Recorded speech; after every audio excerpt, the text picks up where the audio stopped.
가을 꽃게잡이가 시작된 가운데 상품성이 떨어져 팔지 못한 꽃게들이 태안, 신진항 곳곳에 방치되고 있습니다. 주민과 손님들이 불편을 호소하고 있지만 뾰족한 대책은 없는 상황입니다. 홍성 광천읍 원촌마을이 국토교통부의 도시재생 공모사업에 최종 선정됐습니다. 홍성군은 앞으로 93억 원을 투입해 주민 여가 공간 조성과 주거 환경 개선 등을 추진할 계획입니다. 희귀종으로 호가가 수천만 원에 이르는 것으로 알려진 댕구알 버섯이 홍성의 한 야산에서 발견됐습니다. 마을 주민이 발견한 이 버섯은 둥근 공 모양으로 지름이 약 30cm, 무게는 2kg에 달합니다. 반복된 폭염과 폭우로 작황이 부진하면서 과일 가격이 크게 오르고 있습니다. 소비자들은 쉽게 지갑을 열지 못하고 있는데 실제 장바구니 물가는 어떤지 현장 취재했습니다.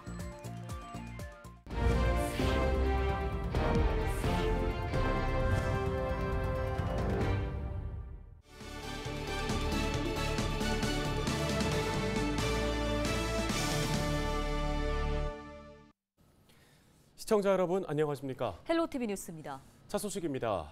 꽃게 금어기가 해제되면서 태안 신진항에서도 본격적인 꽃게잡이가 시작됐습니다. 네, 선별 과정을 통해 상품 가치가 없는 꽃게들은 폐기물로 처리를 해야 하는데요. 제때 수거가 되지 않아 시장 주변이 악취로 몸살을 앓고 있습니다. 이미정 기자가 현장 취재했습니다. 네, 저는 지금 태안 신진항에 나와 있습니다. 차에서 내리자마자 코를 찌르는 악취가 진동을 하고 있는데요. 제 옆에 보시는 것처럼 죽은 꽃게들이 상자째 무더기로 쌓여 있습니다. 꽃게들이 썩으면서 악취가 진동하고 주변엔 파리까지 들끓습니다. 대부분 껍질이 물렁물렁하거나 속이 비어 상품 가치가 없어 버려진 꽃게들입니다. 수산시장을 찾은 손님들은 입구에서부터 나는 썩은 냄새에 인상을 찌푸립니다. 시장 입구 오자마자 냄새가 좀 심하고 바로 처리하는 자한테 안 하고 방치하나 봐요. 냄새가 좀 심하네요. 그게 조금 관광으로도 불편하지 않나. 폐꽃게는 지자체가 수거하지 않고 처리 가능한 민간 폐기물 업체를 통해서 처리하고 있습니다. 어민들이 톤당 약 20만 원의 처리 비용을 내고 민간 업체를 통해 폐기 처리하고 있는 상황. 그런데 왜 제때 수거가 안 되고 있는 걸까? 신진항 일대 폐꽃게를 수거하는 업체가 단 한 곳뿐이기 때문입니다. 우리 돈이 많이 들어가도 지금 오질 않으니까 수거업체 하나라 그래. 우리는 언제가 매일 당일 처리가 돼야 좋지. 우리 돈이 나니까. 하루에 7톤가량의 폐꽃게가 수거되고 있지만 밀려드는 폐꽃게 양에 비해 업체가 턱없이 부족해 제때 수거가 안 되고 있는 겁니다. 태안군도 지금 상황을 알고 있지만 별도의 방안을 마련하긴 쉽지 않다는 입장. 폐기 비용은 개인이 부담해야 하기 때문에 다른 업체를 소개해주는 것 말곤 별다른 조치를 할 수 없다는 겁니다.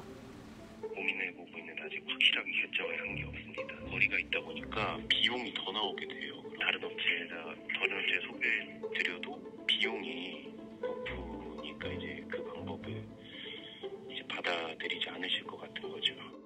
악취를 막기 위한 최소한의 조치도 안 한 채 태안군도 손을 놓고 있는 상황. 피해는 고스란히 인근 주민과 시장을 찾은 손님들의 몫이 됐습니다. 헬로티비 뉴스 이미정입니다.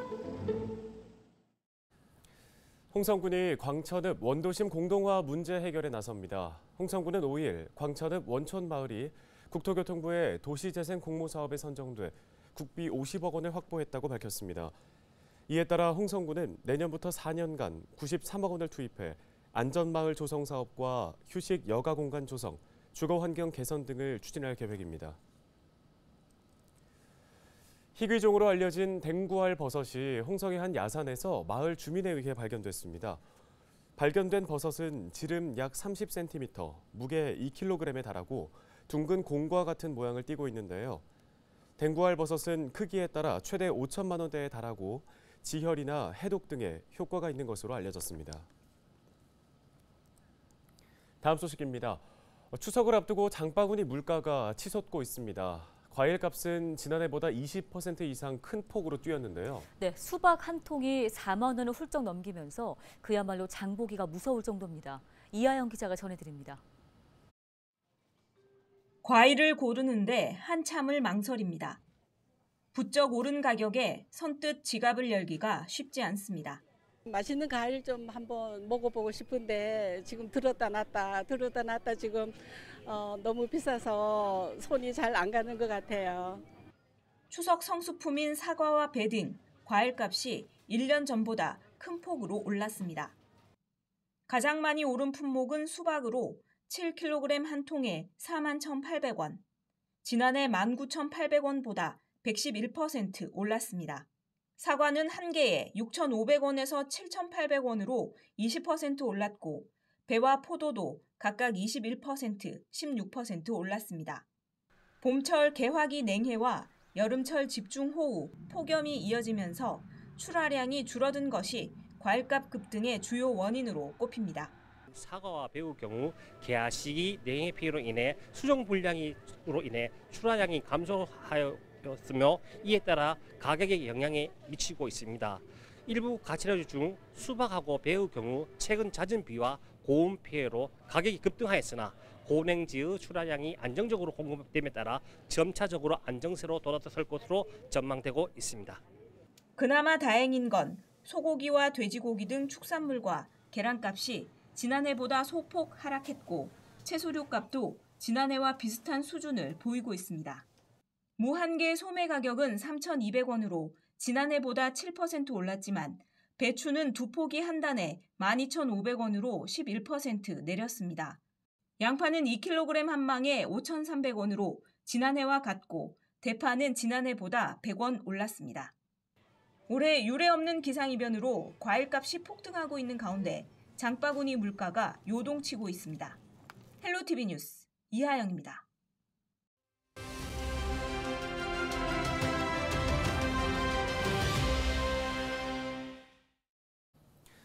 홍성군이 군민들의 우울감 감소를 위해서 9월부터 홍성군 건강생활지원센터에서 마음건강관리 사업을 시작합니다. 네, 홍성군 보건소의 이미자 생명사랑팀장 전화 연결해 보겠습니다. 안녕하십니까? 네, 안녕하세요.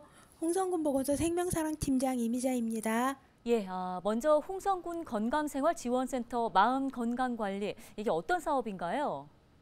네, 홍성군 보건소는 지역 주민들의 우울감 감소를 위해 정신건강복지센터에서 우울 자살 고위험군을 대상으로 마음 돌봄 프로그램도 운영하고 정신건강의학과 진료를 받는 지역 주민들에게 진료비와 약제비를 지원해주는 등 꾸준히 마음건강 관리 사업을 추진하고 있습니다. 그런데 이번 9월 5일부터 내포에 있는 홍성군 건강생활지원센터에서도 매주 화요일마다 우울 척도 검사와 마음건강 상담을 진행하게 되었습니다.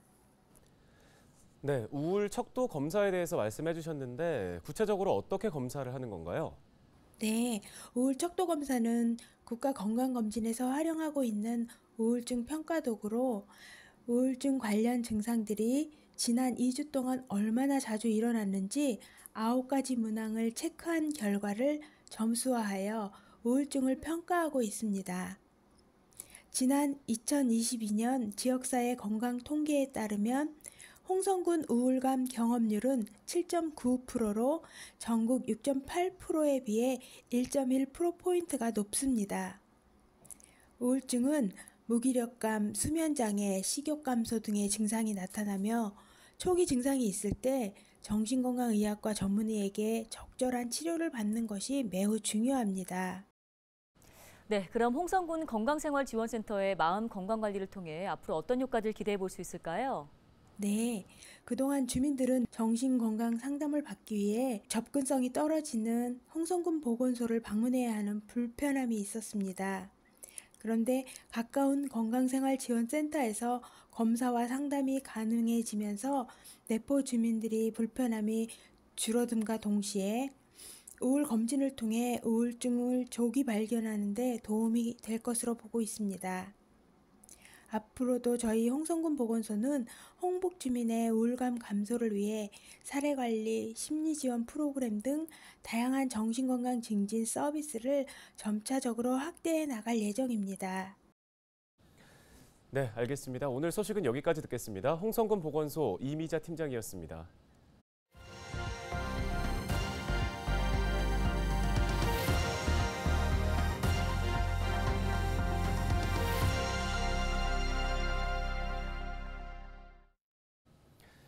지역 소멸을 막아라. 케이블 TV 공동 기획 보도 순서입니다. 각 지역의 우수한 문화 관광 정책 사례들을 살펴볼 텐데요.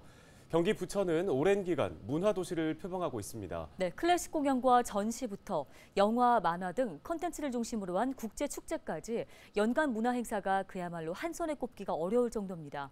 지역을 찾는 사람들도 늘어나면서 부천의 문화 산업이 꾸준한 성장세를 이어가고 있습니다. 이정화 기자가 소식 준비했습니다. 악기가 만들어내는 신비로운 선율. 전국 지자체 공연장 가운데 처음으로 파이프 오르간을 갖췄습니다. 무대 천장에는 음향 반사판을 설치했고 무대를 중심으로 객석이 감싸고 있습니다. 지난 5월 개관한 부천 아트센터의 클래식 전용 공연장입니다. 지난달 소프라노 조수미, 피아니스트 조성진이 전성 매진을 기록하며 성대하게 공연을 마친 데 이어 하반기에는 런던 필하모닉 공연을 비롯한 다양한 무대가 준비돼 있습니다. 서울 예술의 전당이나 다른 롯데홀 같은 데로 이제 공연을 보러 가셨는데 이제 아트센터가 개관함으로 인해 가지고 부천 시민들께서 기대하시는 그 눈높이에 맞는 좋은 공연들을 저희가 유치할 수 있게 되어 가지고 국내 최초로 폐소각장을 활용한 문화재생시설 부천 아트벙커 B3구. 육중한 기계를 비롯해 쓰레기를 소각하던 시설을 그대로 활용해 이색적인 전시 공간을 만들었습니다. 실험적 전시나 미디어 융복합 콘텐츠를 선보이기에도 제격입니다. 예술가들의 미디어 아트가 여기에서 아주 성장하고 발표되는 그런 공간이 될 것이면서요. 이 공간 자체가 갖고 있는 그런 힘 때문에 지역민들이 편하게 여기서 쉼터를 갖고 있을 수도 있고 그다음에 문화적인 충족을 가질 수도 있는. 코로나19 여파로 주춤했던 국제축제도 다시금 활기를 찾았습니다. 51개국 작품 260여 편이 선보인 올해 부천국제 판타스틱 영화제. 개폐막 시기 예매를 통해 전성 매진을 기록한 데 이어 전체 관객도 지난해보다 20% 가까이 늘었습니다. 최민식을 주제로 한 배우 특별전도 관람객이 6배 가까이 늘며 흥행에 성공해 행사 기간을 일주일 연장하기도 했습니다. 영화제 기간 부천 지역을 찾는 사람도 늘어난 것으로 풀이됩니다. 이런 큰 영화제 온 게 처음인데 되게 신기하기도 하고 앞으로도 더 관심을 갖고 봐야겠다는 생각이 들었습니다. 또 지난달 개최한 부천 세계 비보이 대회에는 23개국 댄서 800여 명이 참가해 실력을 겨뤘습니다. 다음 달부터 2달 동안 부천국제 만화축제, 부천국제 애니메이션 페스티벌이 잇따라 열리는 만큼 세계 만화 애호가들이 부천을 찾을 것으로 보입니다. 헬로티비 뉴스 이정화입니다.